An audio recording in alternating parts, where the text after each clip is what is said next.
చాలామంది వారి ఉద్యోగాన్ని ఆరాధిస్తూ ఉంటారు, వారి వ్యాపారాన్ని ఆరాధిస్తూ ఉంటారు. చాలామంది తమ యొక్క చదువుల కోసం, చాలా మటుకు పిల్లల చదువుల కోసం ఆదివారం అక్కర్లేదు, నువ్వు ఉండిపో, ఎందుకంటే నువ్వు చదువుకోవాలని, ఇంకా ఎక్కువ మార్క్స్ రావాలి, ఇంకా ఎక్కువ మార్క్స్.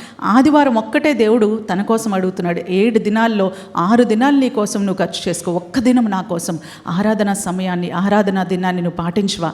దేవుడు అడుగుతున్నాడు. మరి సజీవ యాగంగా సమర్పించుకోవడం అంటే ఒక ఆదివారమే మనం సమర్పించుకోలేకపోతే కదండి. ఎప్పుడు కూడా అపవాది దేవునికి చెందాల్సిన ఆరాధన వాడికి చెందేలాగే ఎప్పుడు ప్రయత్నిస్తూ ఉంటాడు. అంటే వాడి ఆలోచన అంతా కూడా దేవుని దగ్గర నుంచి ఆరాధన దొంగిలించాలని ప్రయత్నిస్తూ ఉంటాడు.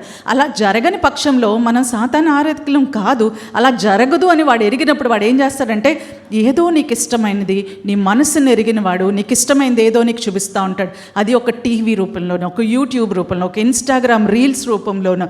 ఇప్పుడు లేటెస్ట్గా ఇవే, ఇదివరకు సీరియల్స్ అనేవాళ్ళం, ఇప్పుడు సీరియల్స్ మానేశారండి. రీల్స్ రీల్స్ రీల్స్ ఎవరు చూసినా సరే ఇలా ఫోన్ పట్టుకొని రీల్స్ చూస్తూనే ఉంటారు. అంటే వారు ఆరాధించేది ఎవరిని ఆరాధిస్తున్నారంటే, వాళ్ళు ఇన్స్టాగ్రామ్ని ఆరాధిస్తున్నారు, రీల్స్ని ఆరాధిస్తున్నారు, యూట్యూబ్ని ఆరాధిస్తున్నారు.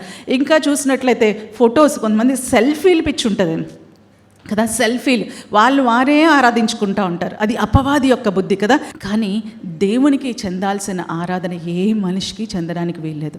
అపవాదిని కూడా తండ్రి అయిన దేవుడు ఏం చేశాడండి, పరలోకం నుంచి తోసివేశాడు. ఎందుకంటే కేవలం వాడి బుద్ధి కలిగింది, ఏమని బుద్ధి కలిగింది, ఆరాధనకు నేను అర్హుండను, నేను కూడా ఆరాధన పొందుకుంటాను అనుకున్నాడు. అంతే, పైనుంచి త్రోసివేయబడ్డాడు. మన జీవితంలో కూడా ఒకవేళ దేవునికి చెందాల్సిన ఆరాధన మరి దేనికైనా లేకపోతే మనం పొందుకుంటున్నామేమో జ్ఞాపకం చేసుకోవాలి.